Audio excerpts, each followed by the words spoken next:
Desde hace más de un mes, amplios sectores de la sociedad colombiana salen a las calles para manifestar contra el gobierno, sus políticas neoliberales y la violencia de Estado. El gobierno ha respondido con una brutal represión contra las personas que en su mayoría se están manifestando de forma pacífica. El uso desproporcionado de la fuerza por parte de la policía y del ejército ha alcanzado niveles muy preocupantes. Entre el 28 de abril y el 27 de mayo se han documentado 43 casos de asesinatos, 346 desapariciones, 47 casos de lesiones en los ojos, 22 víctimas de violencia sexual, casos de tortura, más de 1000 agresiones físicas, casi 200 disparos con arma de fuego, incluso por personas de civil, y más de 1400 detenciones arbitrarias. La violencia de Estado frente a la protesta social en Colombia es un fenómeno recurrente. El año pasado, debido a la pandemia y el confinamiento, las protestas sociales pacíficas habían disminuido de manera considerable. En septiembre volvieron a resurgir con fuerza en Bogotá tras la muerte de un estudiante que falleció luego de un control policial. En esta ocasión, la policía también había respondido con excesiva fuerza, dejando un saldo de 13 muertos, más de 200 civiles lesionados y 75 personas detenidas. Asimismo, en el marco de la pandemia incrementó la violencia contra líderes sociales y personas defensoras de derechos humanos. Según las cifras de Frontline Defenders, de las 331 personas defensoras de derechos humanos, asesinadas en el 2020, 177 de las víctimas eran de Colombia. Estas cifras indican el alto nivel de violencia contra quienes luchan por los derechos humanos y la paz en Colombia. Pero a pesar de esa violencia y represión, los jóvenes y todos los sectores que están manifestando día a día desde el 28 de abril en Colombia siguen exigiendo sus derechos con mucho valor y con mucha creatividad. Para discutir hoy sobre lo que está pasando actualmente en Colombia, tenemos a varios invitados. Quiero decirles que lastimosamente Sebastián Lanz de la ONG Temblores no va a poder participar. Nos tuvo que cancelar de último momento por la visita de la CIDH en Colombia. Entonces tenemos una pequeña modificación en el programa. Quiere decir que vamos a tener primero la intervención de Alejandra Garzón de DH Colombia. Después pasaremos la palabra a Joe Nilsson Sauca Gorute, que es representante legal de la Asociación de Cabildos Genaro Sánchez y ex coordinador de Derechos Humanos del Consejo Regional Indígena del Cauca. Y como tercera ponente tenemos a Cornelia Tobler, que es la encargada del programa Paz y Derechos Humanos en Colombia del Ministerio de Asuntos Exteriores de Suiza.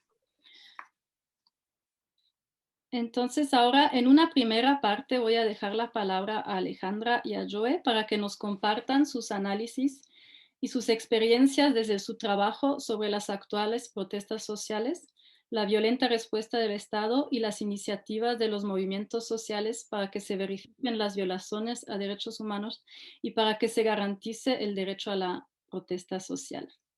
En la segunda parte abordaremos los hechos actuales en el contexto más amplio de los procesos de fortalecimiento del Estado y la promoción de la paz, en particular en el marco de los acuerdos de paz firmados en 2016. En esta segunda parte daremos la palabra a Cornelia Tobler para que nos hable del programa Paz y Derechos Humanos de Suiza en Colombia y las reacciones de Suiza frente al contexto actual de las protestas. Quisiera ahora pasar la palabra a Alejandra Garzón. Adelante. Gracias, Katia. Buenos días a todas y todos. Yo soy María Alejandra Garzón Mora, soy abogada defensora de derechos humanos, representante legal de la Asociación Red de Defensores y Defensoras de DH Colombia. Es muy grato para nosotros poder participar en este webinar, en el sentido de que es muy importante que toda la situación colombiana frente a la violencia policial en medio de las manifestaciones pueda ser exteriorizada. En un primer momento, pues les tocaré un poco esa parte general que les vino mencionando Katia al inicio. Las protestas en Colombia inician, digamos, este año a partir del 28 de abril del 2021 y nace como consecuencia de la exigibilidad por parte del pueblo colombiano de que el gobierno no realice reformas tributarias, reformas económicas que tenían como único fin empobrecer a las personas, alzar los impuestos, razón por la cual desde el 28 de abril el sector, pensaría yo que el 70% de los colombianos hicimos ejercicio de nuestro derecho a la protesta social y exigimos pues que el gobierno no hiciera la reforma. Pasaron los días, el gobierno decía que igual la iba a implementar, luego la protesta se fue incrementando y seguíamos saliendo a las calles y finalmente en algunas 2 o 3 semanas el gobierno decide no hacer la reforma tributaria, pensando que con ello las protestas dejarían de existir. Sin embargo, y la particularidad de lo que está sucediendo ahorita en Colombia, que además nunca había sucedido de tal magnitud, por lo menos en la década anterior, y es que las protestas continuaron, y continuaron, como bien lo decía Katia, siendo lideradas sobre todo por los jóvenes. En Colombia, este mes y 2 semanas, los jóvenes han manifestado que es un país sin futuro, un país donde no hay posibilidades de educarse, donde no hay trabajo, donde no hay una salud digna, y ya se han cansado de eso, razón por la cual han mantenido el paro, digamos, en todos estos días. Existe en el momento un Comité Nacional de Paro, que realiza diálogos con el gobierno para determinar cuáles son las salidas a este paro. Sin embargo, estos diálogos no han tenido ningún resultado positivo y el principal problema es porque el gobierno, como bien lo decía Katia, la única respuesta que le ha dado a la protesta social y a las exigencias de los jóvenes en las calles es una respuesta violenta, es una respuesta bastante agresiva, que pasa por el uso de armas de fuego, de armas de largo alcance como fusiles, para asesinar a los jóvenes que salen manifestándose.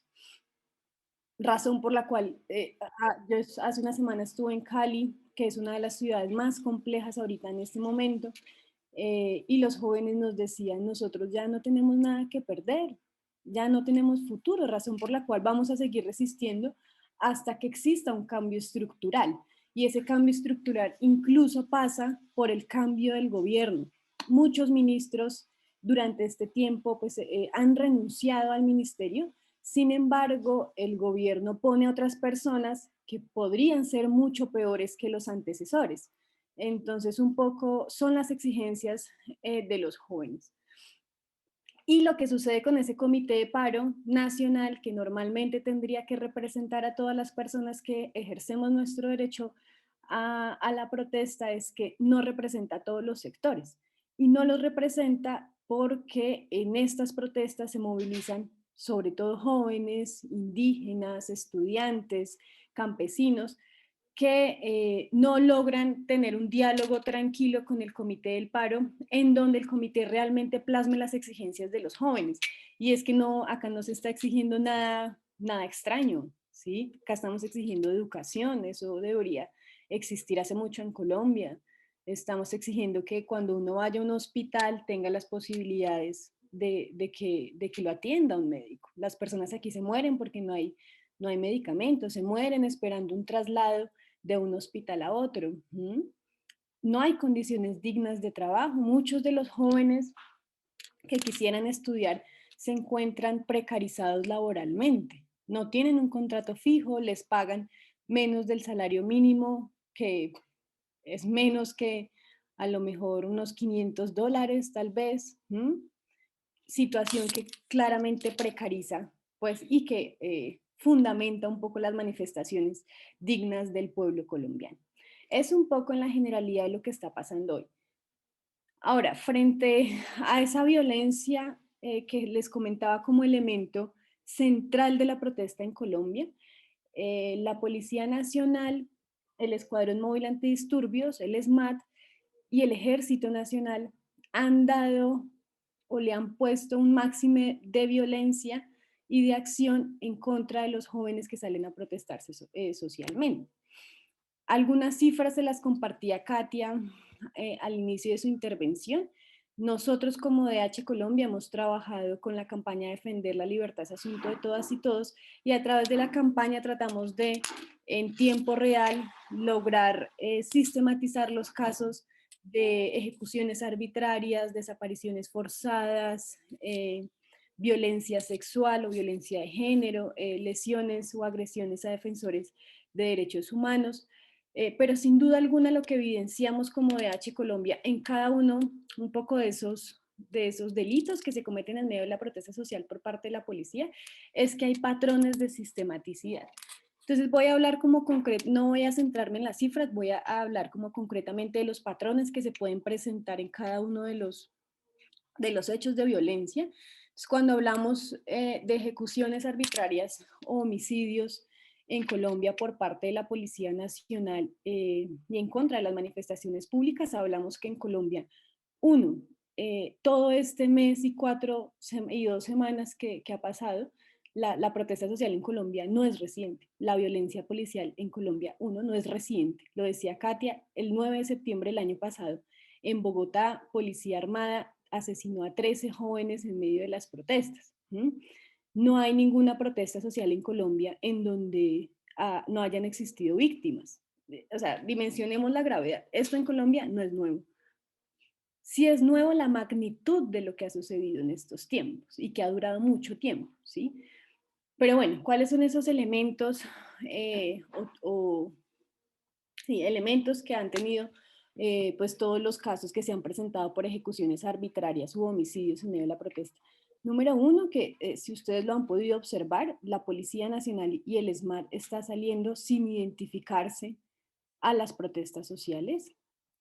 El segundo elemento, que es un patrón, es que están saliendo en la noche, después de las 8 de la noche, cuando se imposibilita como la visibilidad, con armas de fuego y armas de largo alcance, y aprovechan la noche y aprovechan la no identificación para disparar de manera indiscriminada en contra de los manifestantes, que son sobre todo jóvenes, razón por la cual pues terminan siendo ejecutados arbitrariamente en la calle, sin posibilidades de que se les dé una atención médica real y efectiva. En Cali y en Bogotá hay 2 o 3 puntos de manifestación en donde los mismos jóvenes han tenido que crear un punto de emisión médica para atender a los jóvenes que resultan pues heridos por por esta violencia policial. Y una vez ocurre una ejecución arbitraria o un homicidio, lo que nosotros encontramos de H ahorita acompañados casos, que ahorita les voy a hacer mención, ocurre todo un andamiaje de clandestinidad de las operaciones, de ocultamiento de las pruebas, ¿sí? Entonces, una vez ejecutan a una persona, el acceso a la justicia por parte de las familias y de las víctimas es demasiado difícil. Uno, por lo que les comentaba al inicio, la imposibilidad de individualizar a la agente de policía que asesinó o que violentó o que violó a una mujer es muy difícil en el sentido de que ellos no se identifican, salen con sus chalecos al revés o se ponen una chaqueta encima, usan la noche para evitar un poco ser identificados. Y lo que también se encuentra en las familias al momento de exigir justicia es que existe la clandestinidad y la dificultad de individualizar a las personas, pero también un complot o una organización criminal entre la policía. Y es que ellos mismos se cubren de sus delitos. Yo creo que el ejercicio de la Policía Nacional, y lo dice la Constitución Política, no lo digo yo, lo dice la Constitución Política en Colombia, es posibilitar la convivencia social y la paz social, ¿cierto? Pero cuando salen a la protesta social a asesinar a los jóvenes con pistolas y con armas de largo alcance, pues se están apartando de su fin constitucional. Y cuando se apartan de su fin constitucional, pues uno dice, bueno, ¿y qué está haciendo la policía en Colombia? ¿Mm? Son como las preguntas incluso. O sea, han salido muchas preguntas en esta protesta. Si la policía nos está matando, entonces ¿quién nos cuida? Porque el deber funcional de la policía es cuidarnos. Entonces ya ni siquiera hay como un respeto a esa autoridad porque porque está totalmente deslegitimada. Y cuando suceden y cuando se trata de acceder a la justicia por parte de los familiares y las víctimas, pues uno precisamente se encuentra con que hay una solidaridad de cuerpo policial. No hay testigos policiales cuando la violencia es casi que visible, porque además se ha documentado, hay muchos videos, hay muchas fotografías. Sin embargo, ellos se encubren dentro de los procesos penales para que en la medida mínima de lo posible exista justicia. Y de manera grave, también en Colombia, y organismos internacionales como la CIDH, en los pronunciamientos que ha hecho Naciones Unidas, y han manifestado de manera casi que repetitiva que estas graves violaciones de derechos humanos que se dan en medio de la protesta nunca pueden ser conocidos por la justicia penal militar. En Colombia tenemos en la actualidad, podríamos decir, tres justicias un poco relacionadas con lo que estamos hablando. Está la justicia ordinaria, en donde juzgan a todas las personas que cometen un delito. Está la justicia penal militar, justicia que juzga a aquellos militares o policías que cometen crímenes con relación a su servicio. Y existe la Jurisdicción Especial para la Paz, jurisdicción creada como consecuencia de los acuerdos de la paz firmados con las FARC-EP.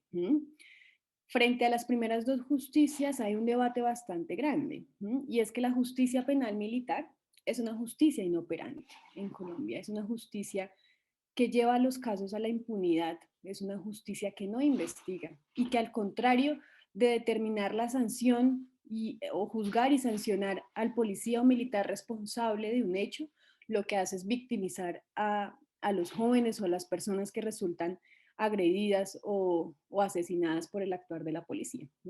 Y lo que además creemos es que si la justicia penal militar conoce de hechos que tengan relación, que los haya cometido un agente de policía y que ese hecho tenga relación con el servicio, con su función, pues uno dice en Colombia, oiga, espere, espere porque cometer una violación a derechos humanos, un homicidio, una ejecución arbitraria, una violencia sexual, está lejos de que esa sea la función de la policía, está lejos de que sea parte del servicio. Pero muchos jueces, muchos abogados, muchos policías tratan de que su caso llegue a la justicia penal militar precisamente porque allá no hay justicia. Hay una justicia tardía, si es que existe. Son de los primeros obstáculos con los que se encuentra la familia en el momento de que uno pues se entera de manera desafortunada que a su hijo, su hija, su mamá, su papá ha sido asesinado en medio de una protesta social, y dos, luchar contra un aparato de impunidad estatal que poco avanza en la investigación real en casos de violencia policial.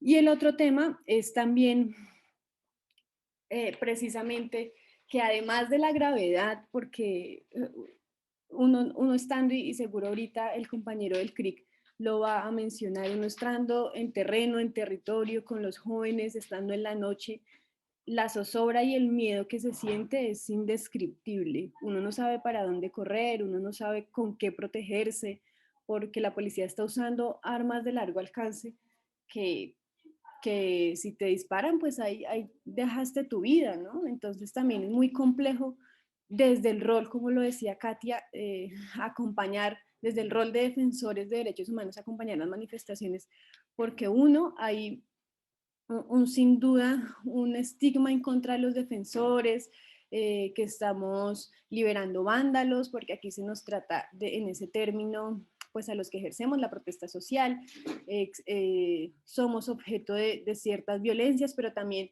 nos enfrentamos a un escenario en donde a toda luz se nos sale de las manos. Es que enfrentar con el cuerpo una bala, un arma, es muy complejo, ¿cierto? Y que además esos lugares de detención, bueno, hablábamos un poco desde el inicio de los homicidios, ejecuciones arbitrarias. Cerca a Bogotá, en Madrid, Cundinamarca, el 1 de mayo del 2021, dos jóvenes fueron asesinados y asesinados de una manera muy brutal. El primero de ellos fue como consecuencia de una tanqueta del ESMAD, esas tanquetas que seguramente, bueno, capaz no hay en sus países, pero son tanquetas muy grandes que lanzan agua, que lanzan gases. La víctima se llama Brian Niño y él recibe un impacto en su ojo derecho que le destroza el cráneo. Y a través de ese caso podemos ver cómo esos instrumentos que son normales que usa la policía en Colombia, que es una tanqueta, y que dice la policía, pues no son, digamos, no pueden ocasionar lesiones graves a las personas, cómo se contradice a lo que sucede realmente. Una tanqueta mata a un joven en Madrid. Y el otro caso que se relaciona con las detenciones arbitrarias en Colombia, que ha sido algo bastante violento, bastante agresivo, es que cuando los jóvenes que se encuentran protestando son capturados por la policía, pues en la mayoría de los casos, si no en el 98% de los casos, se les ha violentado sus derechos. Aquí hablamos que cuando a uno lo detienen en medio de la protesta, uno lo detienen personas que no se identifican, que están vestidos de policía, pero que no se identifican. Dos, que lo trasladan en un carro que no hace parte de la institución policial. Tres, que si el joven que es capturado corre con suerte, y esto lo digo de manera intranquila, lo llevan a un centro medianamente conocido, una estación de policía, y en caso de que no, lo llevan a cualquier otro lugar y lo desaparecen.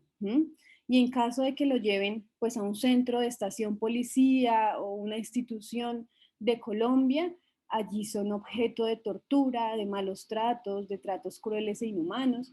Hay diversos casos que nosotros hemos documentado de detenciones arbitrarias. Uno de ellos es el que también ocurrió en Madrid, Cundinamarca, con un joven que se llama Elvis Vivas.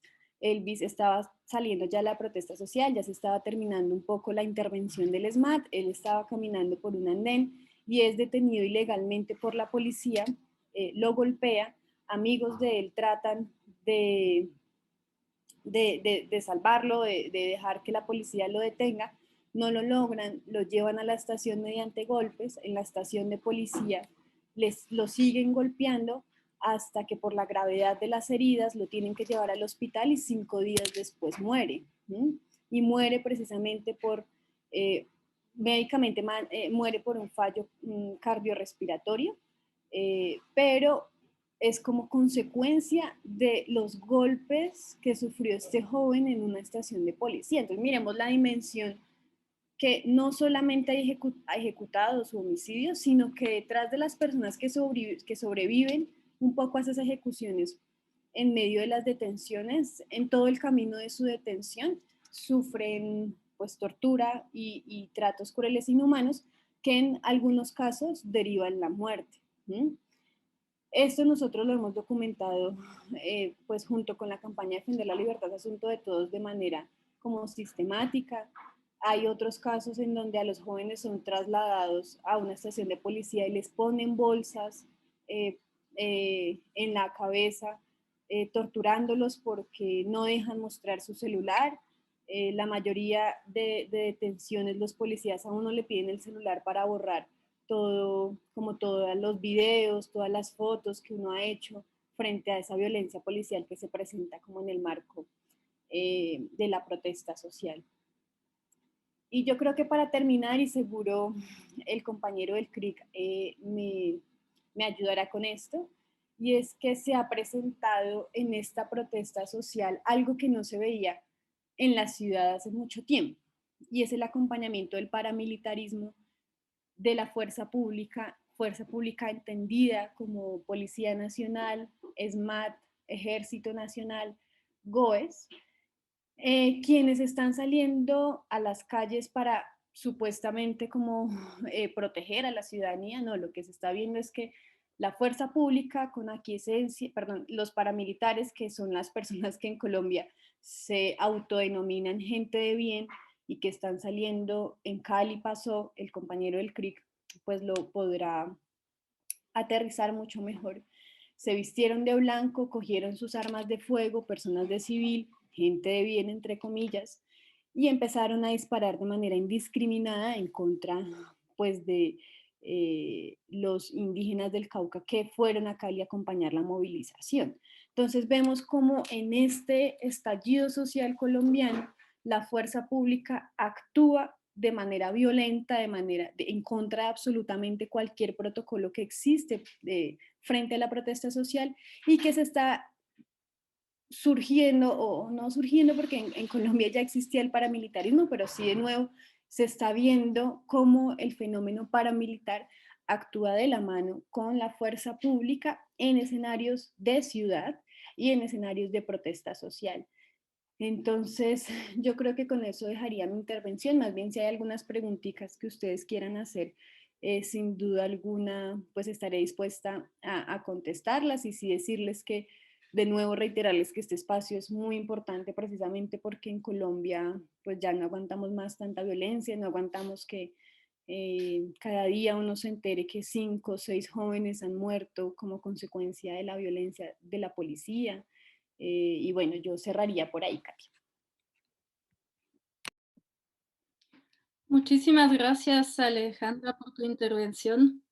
La verdad que nos deja sin palabras escuchar, claro, la violencia no es un fenómeno nuevo en Colombia, pero escuchar sobre esta magnitud y al mismo tiempo se extienden esas protestas y siguen los jóvenes porque no tienen nada que perder, eso es muy, muy impresionante también, esa fuerza que se viene desde la sociedad civil y de los jóvenes.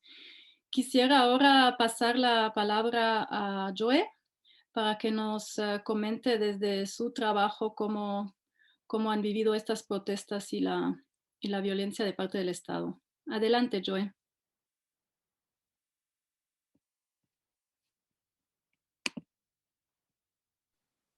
Muy buenos días para todos y todas. ¿Me escuchan bien ahí? Está un poco bajo todavía. Ahí está mejor. No tanto, no sé si te puedes acercar tal vez un poco más al micrófono. El micrófono que está cerca mío, no sé qué está pasando. Ahora está bien, ahora va mejor. Bueno, pues saludarlos en nombre del Consejo Regional Indígena del Cauca Creek, sus 10 pueblos, las 127 autoridades. Iniciar diciendo que para nosotros no ha sido nada nuevo este escenario de violencia que se ha venido dando en este paro nacional.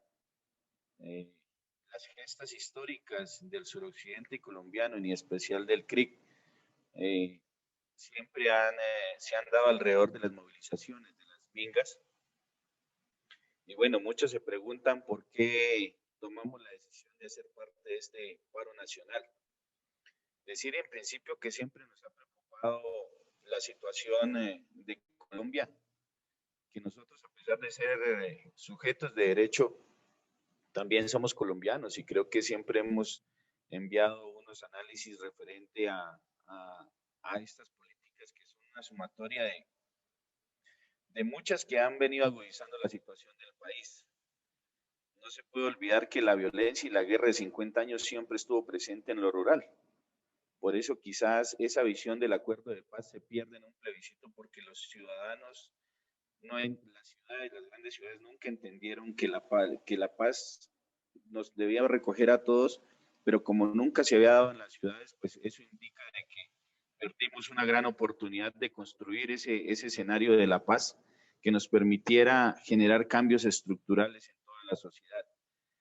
Ello indica de que esto era una olla a presión, como decimos acá en Colombia, que poco a poco iba a tener tanto que ya se reventó. Y esto hay que leerlo como un levantamiento popular, como de toda una sociedad, porque ocurren varias cosas en el escenario. Uno es que, si bien es cierto, el 28 se convocó a un paro nacional, siempre se había venido analizando que un paro duraba una jornada de un día o 2 días máximo y simplemente terminaba en una movilización. Y bueno, algunas cosas que desdibujan el escenario y que la misma fuerza pública y el gobierno utilizan mecanismos de colocar gente infiltrada para generar el desorden y luego a partir de eso justificar la represión militar, policial, toda la violación de derechos humanos en contra de la población movilizada. Eso ya ha sido documentado y creo que hay muchos casos de los que se ha podido evidenciar cómo la policía en especial utiliza a hombres encapuchados, les da elementos para generar el vandalismo y luego de eso, pues ya lo que mencioné anteriormente.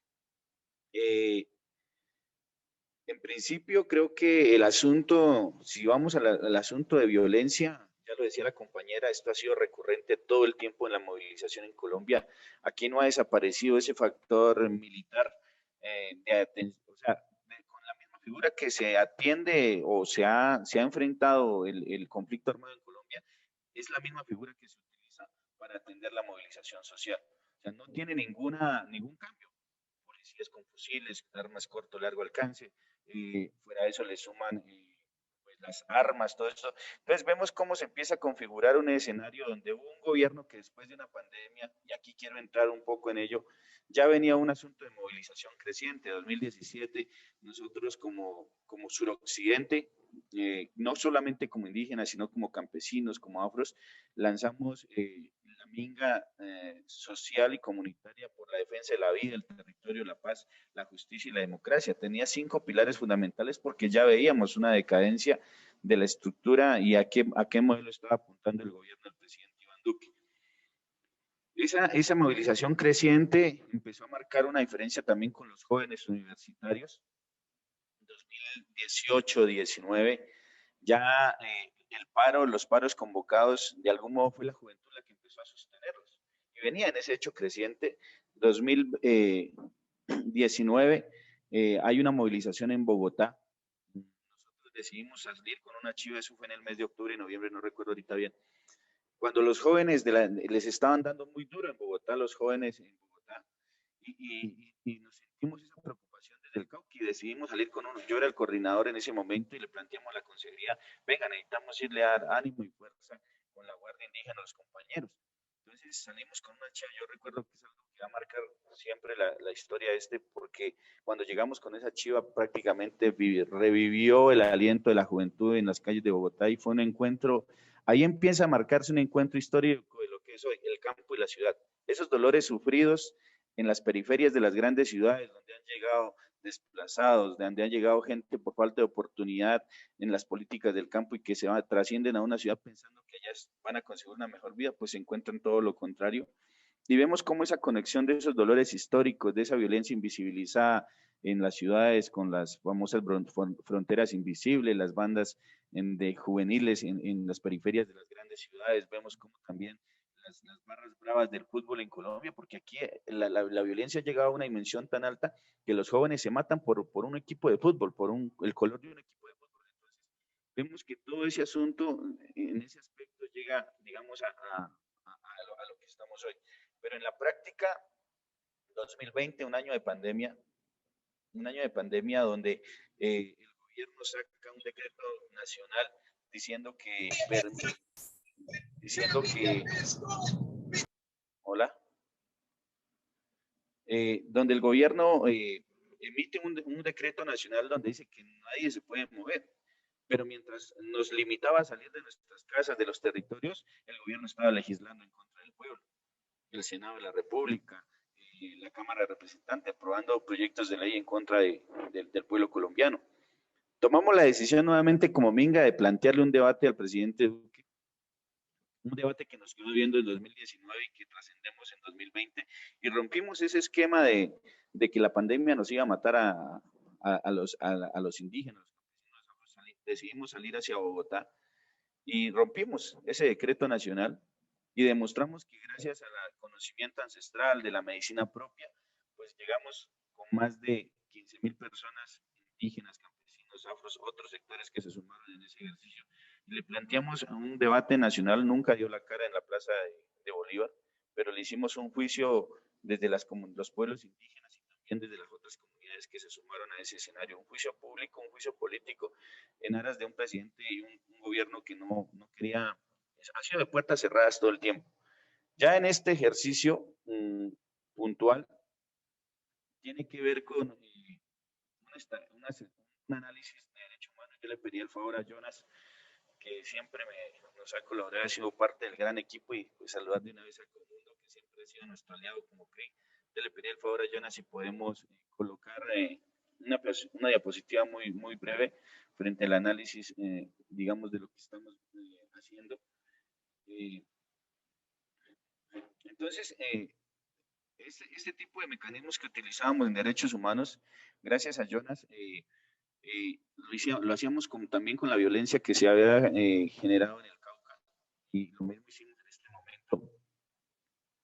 Entonces le colocamos por título Las balas, la criminalización y el paramilitarismo urbano. Son tres aspectos que nos han venido, bajo los cuales nos ha venido este gobierno trayendo. Quiero entrar ahí muy brevemente, y es que encontramos que un gobierno después de la pandemia nos deja unos dolores porque hemos perdido familiares cercanos, pero nos deja una radiografía enorme de la desigualdad social que hay en Colombia. El 47% de colombianos está en pobreza, otros están en extrema pobreza. Y vemos también cómo esta radiografía de pandemia permite evidenciar que el gobierno se preparó para atender un asunto de presión de sociedad que se le iba a crecer. Por eso vemos cómo se dedicó a comprar armas, tanquetas, dotó más al SMAT. Entonces, no está combatiendo el narcotráfico, ni las disidencias, ni los grupos armados en Colombia. El gobierno de tal manera se preparó con su institucionalidad, no solamente la fuerza pública. Aquí hay que entender otra cosa: la Procuraduría, el Ministerio Público, Procuraduría, Defensoría del Pueblo, Contraloría, son cuotas de políticas del gobierno de derecha y sus partidos aliados, al igual que pasa con las Cortes. Entonces, vemos cómo un gobierno en su estructura se reorganiza para saber que tenía que atender esta situación que se le está presentando hoy. Lo que no pensaban era que la mayoría del pueblo colombiano, en especial la juventud, que es la protagonista en este momento del escenario, pues sigue en las calles, sigue dando la vida, sigue poniendo el pecho. Pero, por ejemplo, para el caso nuestro como indígenas, encontramos que tenemos un total de 46 heridos, comuneros fallecidos. Aquí evidencia que la gravedad de las heridas se hace necesaria la hospitalización en más de la mitad de los casos. ¿Por qué? A través de la experiencia de la Minga, el SMAT siempre ha manipulado las armas no letales, llenando las cápsulas de gas con vidrio picado, con alambre, con canicas, y resulta que esto se vuelve en estilo Perdigón, y son los que han asesinado en varias mingas a nuestros compañeros guardias indígenas o comuneros dentro de los procesos de movilización. El uso de estas armas no letales en contra de la humanidad, o sea, a menor distancia, que siempre han dirigido a las extremidades superiores, sobre todo cabeza, ojos, implica de que esas grandes afectaciones físicas de por vida son un margen bastante alto que nos lleva a esa situación. Las balas de armas de fuego son una cosa más frecuente de heridas entre la gente y los integrantes en la Minga, el hecho altamente inusual y preocupante en una protesta social, como lo vimos en este paro también. 12 casos de ataques con arma de fuego perpetrados por personas de civil, en varios casos en presencia de oficiales de la policía sin que estos intervinieran. En Cali pasó eso, y en Popayán también. Yo inclusive fuimos víctimas de un atentado acá en Popayán, pero lo de Cali es mucho más preocupante, el cómo se puede evidenciar que en medio de la fuerza pública, y no solamente fue el caso de la Minga, sino que han sido recurrentes en el ejercicio de la continuación. Disculpa, yo es que está como bajando y subiendo el volumen. No sé Hola, ¿me escucha? si tienes el micrófono tal vez siempre a la misma altura, quizás ayude. Vale, ¿me escuchas ahí? Sí, así estaría bien. Perfecto. Entonces, lo que estamos revisando, que la mayoría de situaciones que vienen pasando tiene que ver con golpes en 20%, con gas y cilindros un 11%, con bala de arma de fuego 33%, que o sea es el de los más altos que hay, de cómo la policía está cambiando esa estrategia con, ya lo decía la compañera, personas con armas, inclusive no ha podido ser demostrable, pero están utilizando armas de las que ellos incautan en los ejercicios como armas ilegales, y no están utilizando sus armas de dotación. Eso es demasiado delicado. El tema de recalzadas y balas de goma, un 2%, explosivos y quemaduras en un 6%. Entonces, vemos cómo esta situación tan grave se ha agudizado en toda la población que está movilizada en este momento. Continuamos, Jones. 2/3 de las heridas por golpes son a cara, cabeza, incluyendo varios casos que requieren cirugías complejas de reconstrucción facial. Deja la sospecha y la intencionalidad de causar daños severos. En extremidades inferiores tenemos que es el 22%, otros sin especificar el 11%, y aquí viene la más preocupante: cara y cabeza 67% en la mayoría de los casos, o sea que hay una intencionalidad frente a la sistematicidad del uso de las armas de uso no letal en contra de la humanidad de las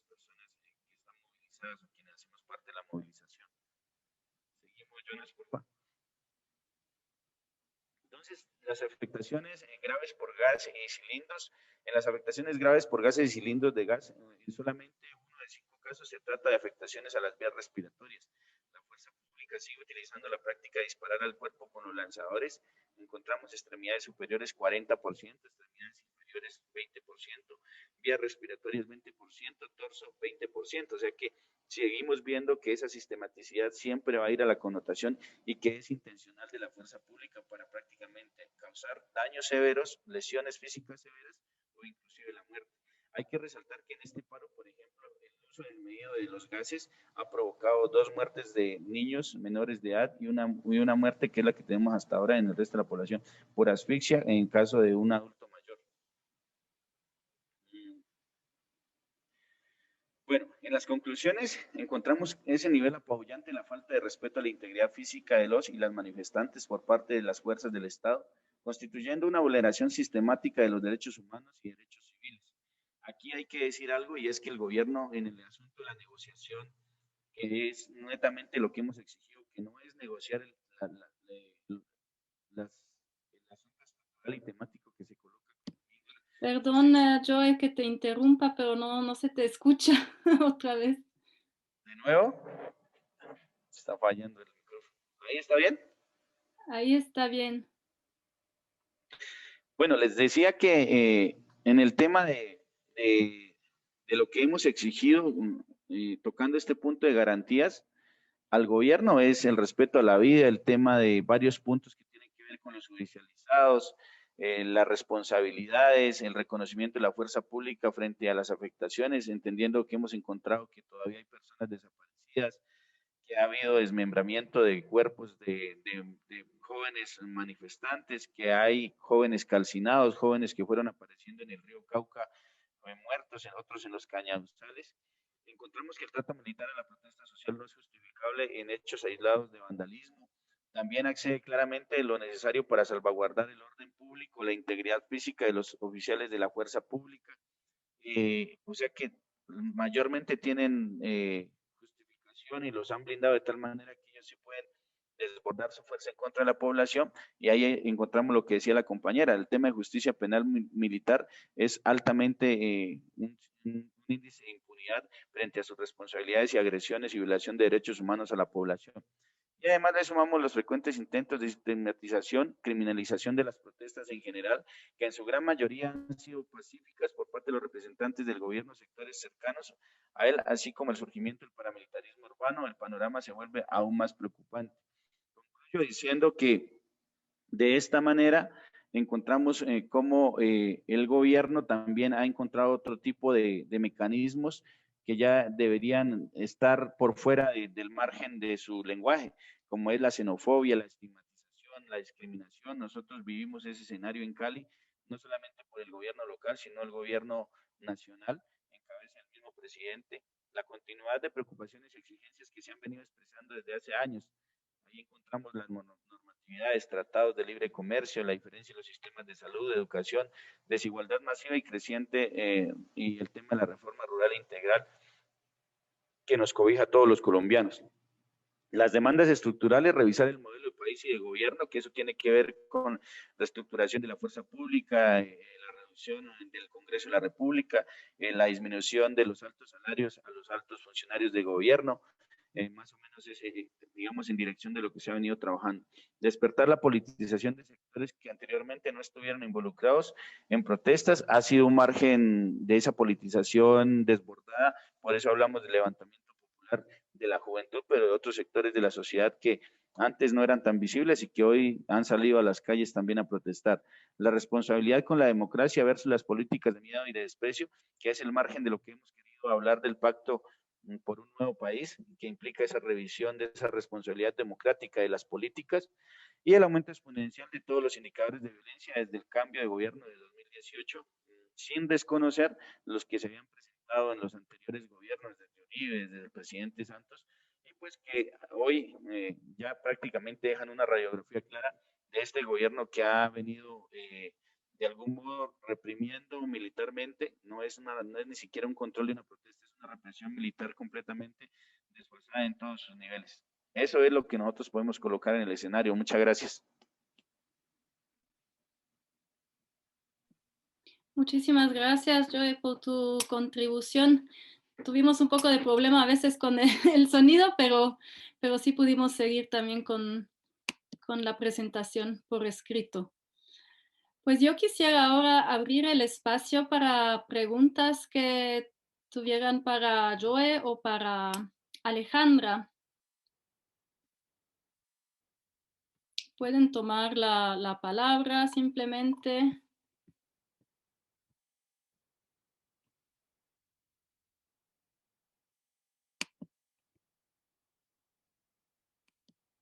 Yo no veo manos alzadas. Creo que hasta aquí no veo preguntas. Aquí una pregunta de Jonas. Adelante. Bueno, buenos días. Mi nombre es Jonas Ruiga y pues yo estoy ahí colaborando con el programa de Derechos Humanos de CRIC por parte de Comundo desde hace más de 3 años, trabajando muy cerca de Joe. Y quisiera tal vez ilustrar un poco más lo que dijo Joe del aumento de los indicadores de violencia. Creo que ahí, o sea, ha sido un aumento exponencial increíble. O sea, si vemos que un detallito también, o sea, hoy en la mañana nos llegó otra amenaza de muerte en contra de yo y varios otros colegas, ¿no? Pero desde entre el 2018 y el 2020, o sea, 2018, que hay el cambio de gobierno, o sea, tal vez, aunque no sea que sea la causa, pero por lo menos es claro que no haya habido una reacción adecuada. En ese tiempo, las amenazas de muerte contra integrantes del CRIC y las estructuras del CRIC se han más que cuatriplicado. O sea, han crecido 4 veces en esos 2 años. Y lo mismo pasa con los asesinatos, que también casi se cuatriplican. El año pasado, o sea, ahí estábamos diciendo en ese momento que nos devolvieron como la guerra encubierta, ¿no? Eso de los asesinatos selectivos, las amenazas, que se devuelven el pan de cada día, o sea, literalmente más que cada segundo día tenemos una amenaza de muerte contra alguien. O sea, son menos los días que no hay que los que sí hay. Pero desde el 2020 hasta ya las acciones armadas abiertas y los combates otra vez se producen en los territorios indígenas del Cauca, que obviamente son los que nosotros hacemos el monitoreo. Ya tenemos más de uno por semana. O sea, tenemos 67 acciones armadas y combates, algunos combates de varios días en los territorios indígenas. Si antes, en los 4 años antes, había apenas un promedio de 9 por año. O sea, es un regreso de la violencia de casi que increíble, aunque uno esté hasta creer lo que tan más estado. Y lo mismo creo que pasa ahora con esa protesta. También comparando, por ejemplo, con protestas anteriores que hemos visto, que también han sido muy duros, como explicó Alejandra, o sea, no es nada nuevo, pero la dimensión sí es diferente. O sea, si vemos, por ejemplo, eso es lo que dijo Joe, ¿no? Un 33% de las heridas que registramos es por arma de fuego en una protesta social. O sea, eso es, de ahí ya no sé qué decir. Entonces ahí quería poner un poco esos datos para ilustrar un poco más por qué estamos, o sea, qué es lo que estamos pasando. Y ahora ya no es solamente en el campo, sino también en la ciudad, lo que dijo Joe también. O sea, él hace 3 semanas, a él y varios compañeros le dispararon en el centro de Popayán frente a una estación de policía. O sea, también ya eso, que ya no es la guerra en el campo, no, ya la están llevando a la ciudad nuevamente. Gracias. Muchísimas gracias, Jonas, por tu comentario. ¿Alguien más tiene una pregunta, un comentario? Yo quisiera preguntarle a Alejandra algo. Adelante, Carolina. Sí. Es que a mí me parece, o sea, el gobierno, tengo la impresión de que no tiene la voluntad de dialogar, porque ya hace más de un mes hay una mesa de diálogo con el Comité del Paro y no sé si esto el gobierno pretende, como sabe que no puede ganar democráticamente las elecciones, quiere generar miedo y de esa forma ganar las elecciones. No sé si es una estrategia del gobierno. Gracias. Sí, Carolina, pues un poco hay una pantalla como institucional por parte del gobierno de que ellos quieren dialogar, de que ellos quieren pues un poco terminar un poco el paro. Sin embargo, ese diálogo pues se ve muy intencionado. Y lo digo que se ve intencionado porque lo únicamente que al gobierno a hoy le interesa es el desbloqueo de vías, ¿sí? Deme un segundo, por favor.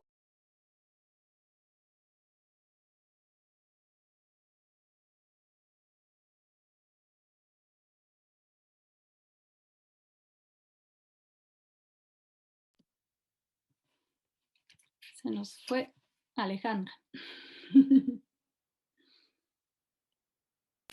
Ya, perdón. Entonces, lo que les venía diciendo es que la única intención que ahora se ve del gobierno es que las vías se desbloqueen. Y digamos, esta intención es precisamente porque los puntos como más importantes ahorita, por ejemplo, del suroriente, del Valle del Cauca, los jóvenes no han permitido un poco que esas grandes empresas logren llevar pues sus productos al centro del país. Es decir, el único interés que ahora tiene el gobierno es que el comercio interno de Colombia no se vea afectado. Sin embargo, frente a eso y frente al diálogo que han tratado de hacer con los jóvenes de no bloquear las calles, pues los jóvenes dicen como, bueno, a ver, sabemos que su única intención es eso, que el gobierno que se va a comprometer de manera real frente a las exigencias, a las múltiples exigencias que además no son nuevas, frente a los jóvenes, ¿no?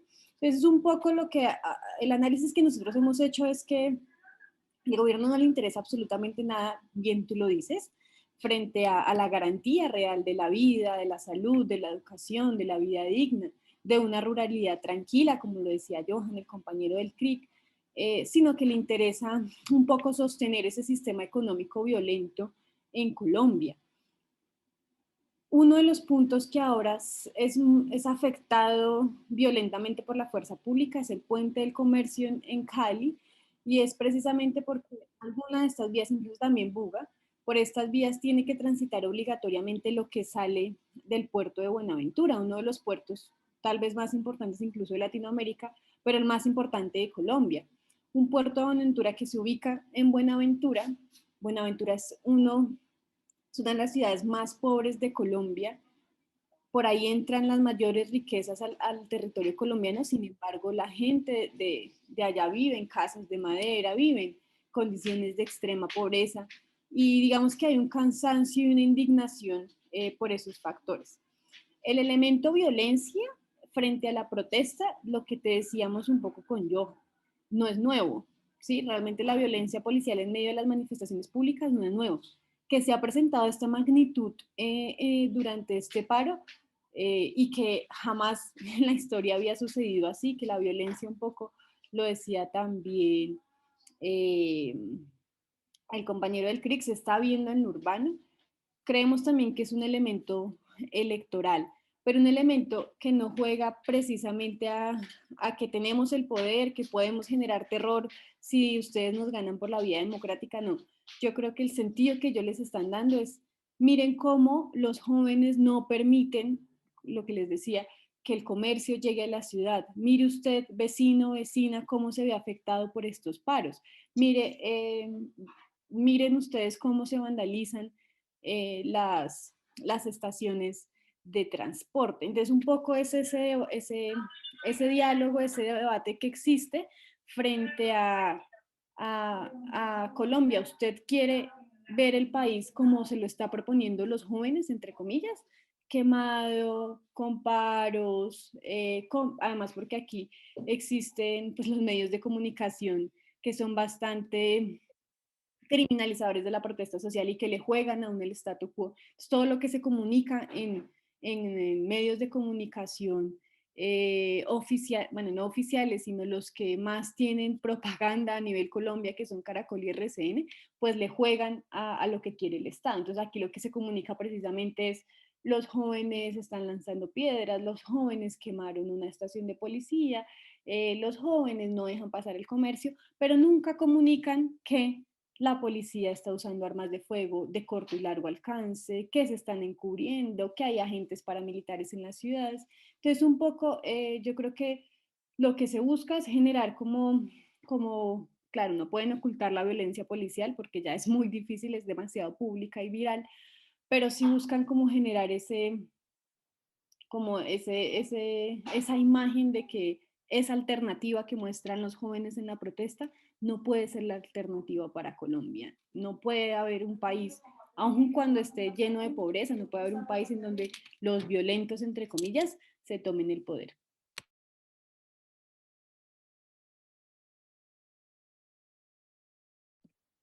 Muchas gracias, Alejandra. Yo quisiera ahora pasar a la segunda parte y dar la palabra a Cornelia Tobler para que nos cuente del trabajo de Suiza en el ámbito de los derechos humanos y la paz en Colombia. Katia, pero creo que hay una manita levantada. Ah, disculpa. Sí, Matilde. Gracias, Katia. Ya rápidamente quería reaccionar con una pregunta con lo que mencionas, Alejandra, diciendo ese discurso del gobierno. Entonces me interesaría saber qué fuerza de impacto ustedes analizan que tiene ese discurso en la población. Y también juntado con eso, bueno, sabemos que hay muchas reacciones también a nivel internacional, condenando lo que está pasando, y entonces cómo se reacciona frente a eso también.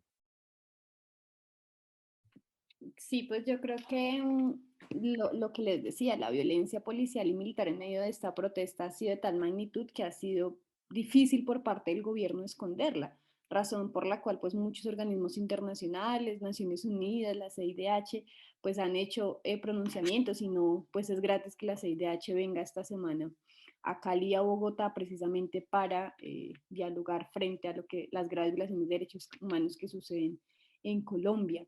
Sin embargo, de cara a las elecciones, uno no, la verdad es que es un escenario muy incierto. Yo no sé si Joha me podría complementar en eso, pero para nosotros lo que sucedió frente al plebiscito de si quiere o no la paz, pues nos deja como muy agobiados. Lo decía el compañero del CRIC, desde lo rural se sabe que es la guerra. Es que esto en el campo no es nuevo. En el campo los compañeros del CRIC viven cada día violencia estatal y violencia armada. Y en urbano, digamos, se viven otras violencias, la violencia sobre todo es desde la Policía Nacional contra los jóvenes, pero no de esa magnitud. Ahora, lo que decía justo el compañero del CRIC, este estallido social, esta protesta social, hace ver que hay una transversalidad de la problemática en Colombia, que no solo pasa en lo rural, sino que también pasa en lo urbano, con otras dinámicas violentas, pero que también pasa. Pero el escenario democrático aquí en Colombia es tan complejo, uno, porque aquí la democracia, yo me atrevo a decir que no existe, ¿sí? En Colombia pasa que Duque fue elegido con votos de personas que ya habían muerto, ¿sí? De votos que el número aparecía, del conteo de votos que el número aparecía con serios errores en su suma, en su aritmética. Digamos que aquí el voto per se no implica incluso que uno esté votando por el que quiere, sino que ese voto puede ser, ¿cómo decirlo? Como manipulado por los que están en el poder. Entonces, un poco el escenario democrático en Colombia pasa porque absolutamente todas las entidades, Contraloría, Procuraduría, Fiscalía, el Consejo Nacional Electoral, están permeadas. Entonces, uno pensaría que esta violencia policial ayudaría a pensarse desde las comunidades, desde los jóvenes, desde todos los ciudadanos, que necesitamos un país distinto.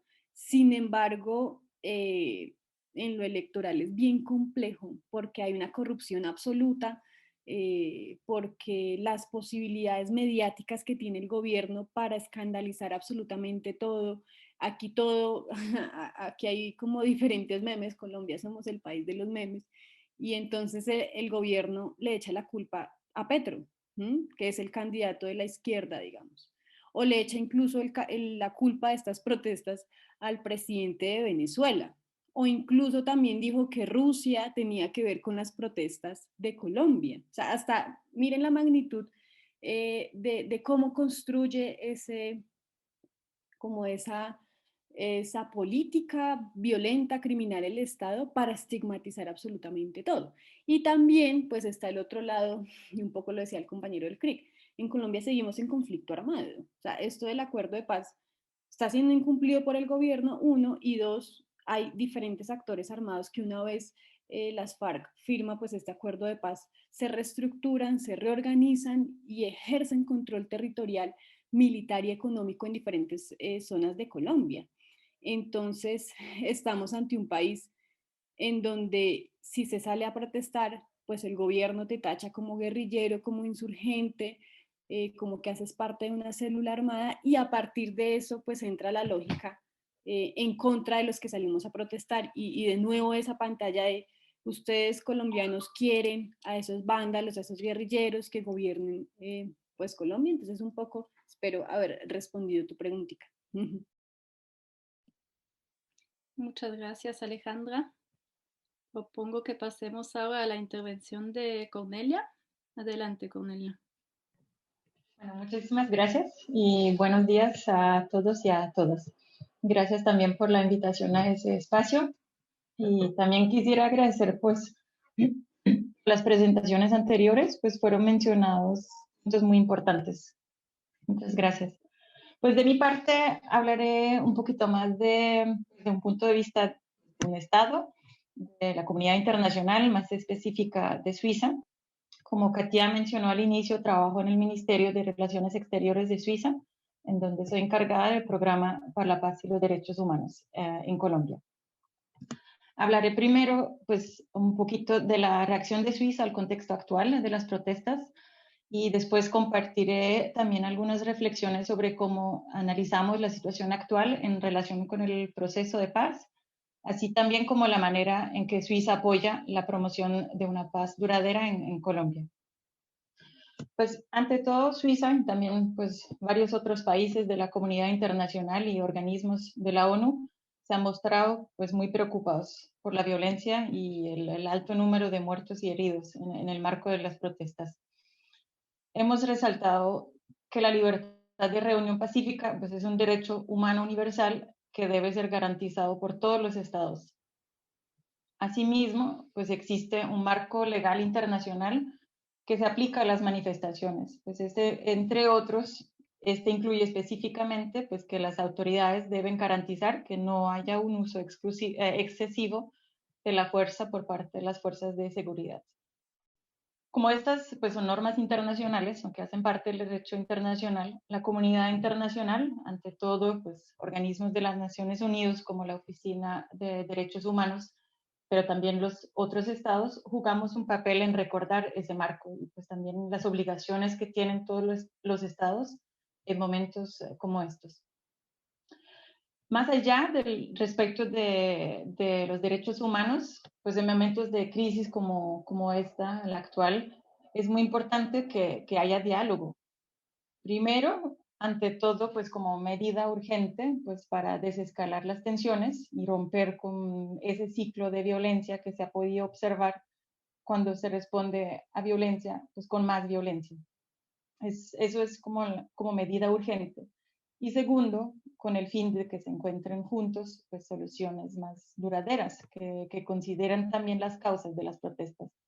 Como bien explicó Alejandra en su intervención, pues las solicitudes de las personas que protestan reflejan pues los problemas estructurales a los cuales se enfrentan a la sociedad en Colombia. Y pues estos hay que abordar para una solución que sea sostenible. Con ese objetivo, Suiza, pues en particular mis colegas en la Embajada de Bogotá, se han encontrado desde el inicio, desde las protestas, con una gran variedad pues, de personas sean representantes de las autoridades a nivel nacional, local, de la sociedad civil, la Iglesia, las Naciones Unidas, pues para promover pues, que haya un diálogo eficaz y constructivo. Suiza también ha ofrecido su disponibilidad para apoyar los esfuerzos de diálogo a nivel pues, nacional o regional, si se desea. Pues ya pasó más de un mes de protesta y pues recién se están logrando en algunos lugares acuerdos para iniciar un diálogo sobre los puntos sustantivos. Mientras pues un diálogo serio y eficaz toma tiempo, en este momento pues nos parece urgente que los esfuerzos y la voluntad para el diálogo sean reforzados. Pues la crisis actual creo que será otra prueba más para la democracia en Colombia y el Estado de Derecho. Pues habrá que ver en qué medida el Estado logrará satisfacer las necesidades de todos los ciudadanos y ciudadanas. Pero en el marco de las protestas se ha podido ver pues, que mucha gente se siente excluida y no escuchada y pues que se cree que no se considera que no están considerados sus necesidades y peticiones. De hecho, he visto también en las redes sociales, aparte de todos los videos que se muestran también de la violencia, he visto un mural grande en el cual se pintó la siguiente frase: seguiremos en la calle hasta que nos escuchen. Y creo que eso refleja muy bien pues, lo que siente también la gente que está protestando. En ese contexto, la implementación integral del capítulo 2 del Acuerdo de Paz de Habana, que se dedica a la participación ciudadana, es un elemento muy importante, porque incluye medidas preventivas, pues para reconocer conflictos sociales desde más antes, más temprano, y abordar las diferencias a través de distintos mecanismos. Pues que haya diferencias en una sociedad pues es muy normal y muestra también que haya una ciudadanía activa. Pero lo que importa pues es la manera de cómo o de qué se abordan estas diferencias. Y pues ahí juega un papel esencial la participación ciudadana. Pues si hay mecanismos efectivos para participar activamente a procesos de decisión política, se abordan las diferencias pues desde antes y no se llegará hasta el punto de protestas a ese nivel o a esa magnitud, como ya han dicho. Pues a través de la implementación integral del capítulo 2 se evitaría que conflictos sociales se transformaran en una crisis social como la actual. Es por eso que uno de los enfoques principales del Programa de Paz y Derechos Humanos de Suiza en Colombia está en la participación ciudadana y en la protección de las personas que participan en la política, sobre todo líderes sociales y defensoras de derechos humanos. Y pues finalmente los acontecimientos actuales reflejan la importancia de ese enfoque. Suiza implementa en Colombia un programa de paz y derechos humanos desde hace más de 20 años. Actualmente, nuestro enfoque está en apoyar y fortalecer la implementación del Acuerdo de Paz de Habana de 2016. Actualmente estamos enfocados pues a nivel temático en dos temas que nos parecen particularmente importantes. Pues uno ya mencioné, que es la participación ciudadana y la protección, y el otro tema es el proceso de abordar el pasado y de reconciliación. En particular, Suiza apoya con experticia técnica a las instituciones del Sistema Integral de Verdad, Justicia, Reparación y No Repetición. O sea, la JEP, la Comisión de Verdad y la Unidad de Búsqueda. En general, creo que se puede decir que nuestro apoyo a la promoción de paz y derechos humanos es un trabajo como a dos niveles. Por un lado, se combina el trabajo político, como el relacionamiento constante con una variedad de actores del gobierno, de la comunidad internacional, de la sociedad civil. Por ejemplo, en reuniones bilaterales, Suiza reafirma su apoyo al acuerdo de paz y resalta pues, la importancia de su implementación integral. Y por otro lado, también apoyamos esfuerzos más como a nivel local en el territorio a través de proyectos específicos en temas prioritarios. Voy a dar algunos ejemplos pues, para el tema de la participación ciudadana. Por ejemplo, trabajamos junto con la Fundación Ideas para la Paz para mejorar el funcionamiento de mecanismos y espacios de participación, con un particular enfoque para asegurar que haya participación de la ciudadanía en los procesos de implementación de los PEDES, o sea, en las regiones más afectadas por el conflicto armado. También otro ejemplo es nuestro trabajo junto con el CINEP en varias regiones rurales con el fin de fortalecer capacidades para el diálogo y la articulación también entre los diferentes sectores de la sociedad y las instituciones del Estado. Pues nos parece esencial trabajar a nivel local, porque pues para una democracia inclusiva es necesario que la participación ciudadana funcione a todos los niveles, no solo en las capitales, sino pues también a nivel pues regional y municipal. Y el hecho de que había protestas en un número tan alto de municipios, pues refleja que hay muchas solicitudes por parte de las comunidades rurales que no están siendo atendidas y que habría pues que mejorar con espacios participativos que funcionen. Eso hubiera prevenido también esas protestas. Finalmente, lo que tienen nuestras actividades en común es un enfoque pues, de prevención de violencia. Pues de la parte de Suiza, del gobierno, pues seguiremos esforzándonos pues para apoyar iniciativas con ese objetivo de prevención de violencia y contribuir a la promoción de una paz sostenible. Y pues aún más o particularmente también en el contexto actual. Muchas gracias por su atención. Muchísimas gracias, Cornelia.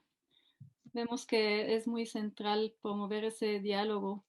El problema actual es tener las condiciones necesarias para que un diálogo pueda tener lugar. Yo quisiera pasar la palabra una última vez, ya que nos vamos acercando al final, a Joe, para quizás nos puedas compartir dónde ves tú las condiciones para poder fomentar ese diálogo y cuáles serían tus demandas principales hacia la comunidad internacional, o preguntar también desde nosotros como ciudadanas, ciudadanos suizos o de otros países, cómo podemos apoyar su lucha para una sociedad justa y el cumplimiento de los derechos humanos en Colombia.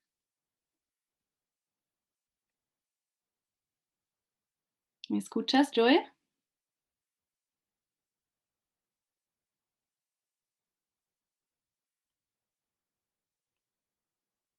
Joe. Sí, hola, ¿me escucha? Perfecto. Es que no estaba segura si ¿me has escuchado? Sí, estaba escuchando.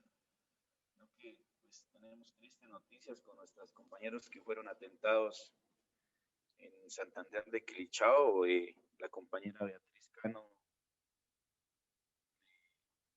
que sabemos que le declararon muerte cerebral y estamos esperando. ¿Podrías mover un poco el micro? No te escuchamos bien. Disculpa. ¿Me escuchas? Ahí está bien. Sí, les decía que no son buenas noticias. Los compañeros que fueron atentados en Santander de Quilichao, la comunicadora indígena Beatriz Cano le declararon muerte cerebral el día de hoy y pues estaba como un poco conmocionado por la noticia, esperando a ver qué decisión toma la familia. Pero bueno, así toca acá seguir.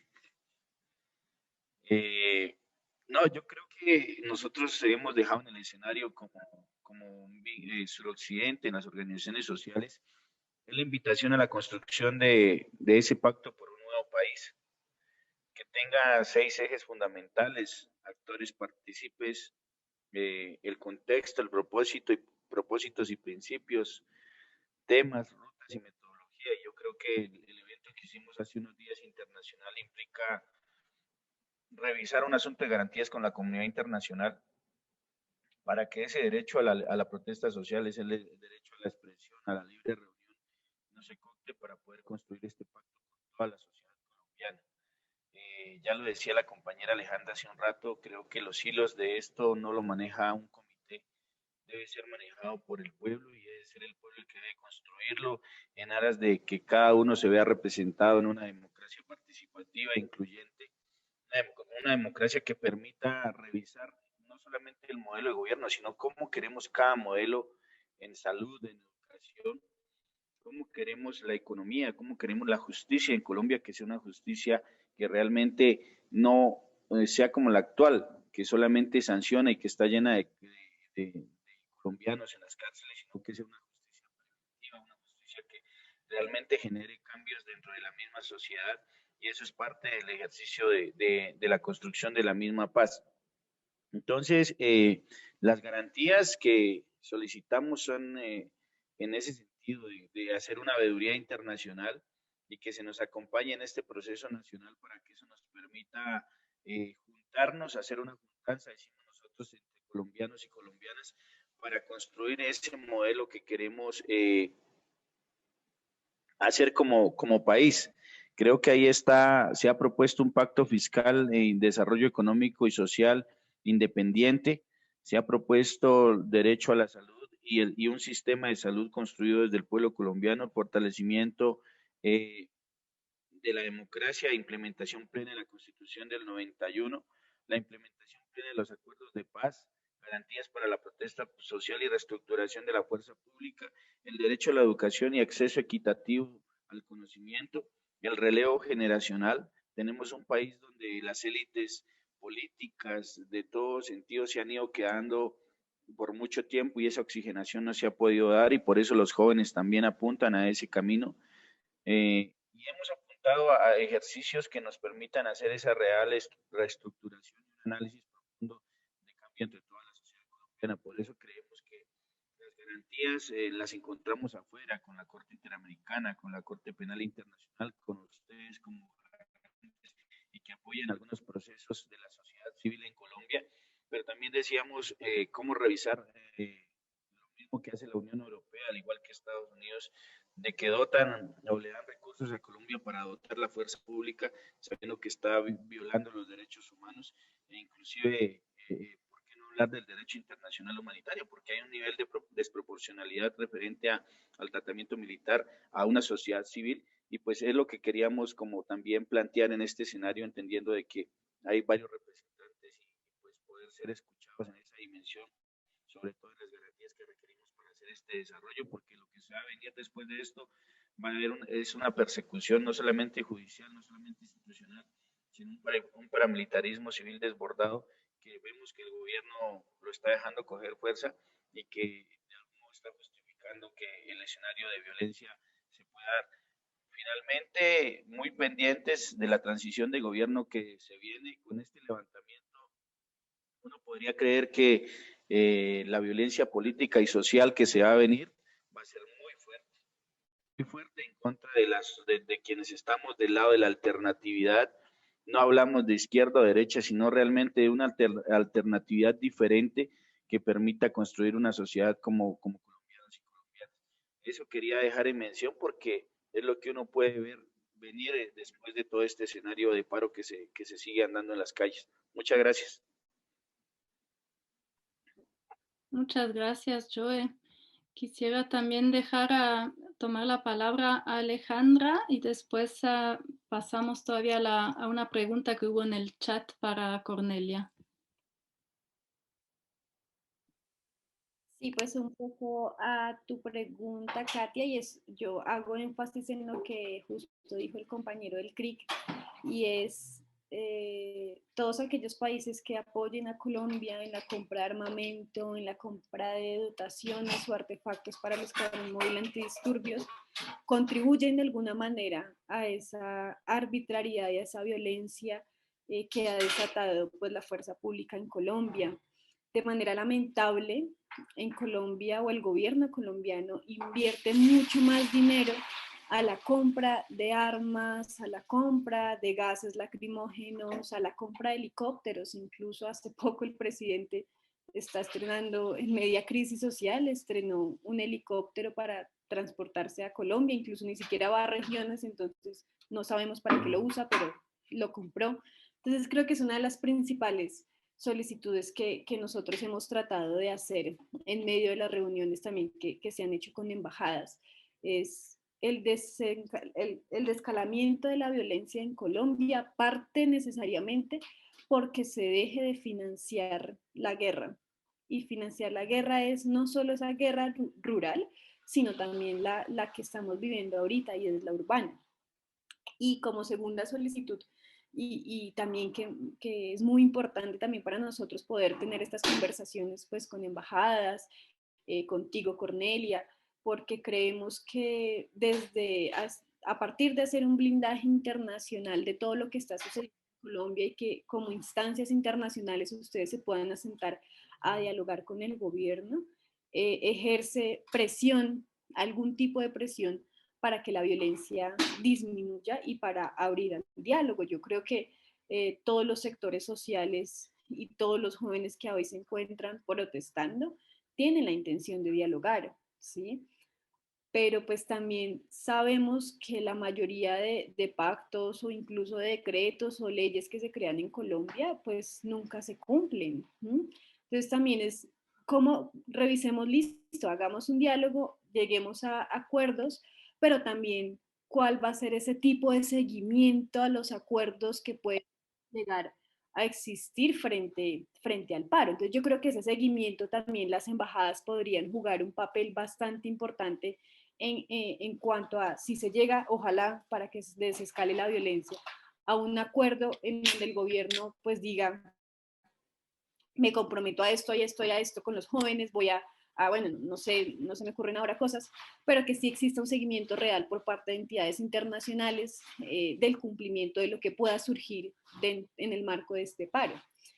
Y como tercer punto, un poco, y también como ejemplo de algunas financiaciones que se hace desde Suiza, sí, pues seguir como la implementación de eso, seguir en el acompañamiento de organizaciones sociales aquí en Colombia, pues que nos dedicamos a la defensa de los derechos humanos pues a tratar de que las comunidades vivan dignamente. Uno en Colombia es bastante, y bueno, también en otros países latinoamericanos y seguramente africanos, es bien complejo cuando el Estado deja de cumplir su obligación de proteger y defender la defensa a la vida, de posibilitar el acceso y el goce efectivo a todos los derechos, y esa carga de repente empieza a ser parte de las organizaciones sociales de defensoras de derechos humanos o incluso de las mismas familias, personas habitantes del territorio colombiano. Entonces, creo que esa posibilidad financiera que ustedes le han dado a diferentes organizaciones en Colombia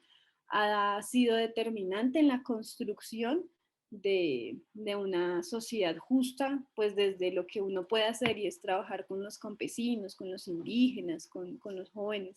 Yo dejaría como esos 3 puntos ahí. Muchísimas gracias, Alejandra. Quisiera ahora dar la palabra para cerrar a Cornelia, ya que hubo la pregunta en cuanto al pronunciamiento público del gobierno suizo.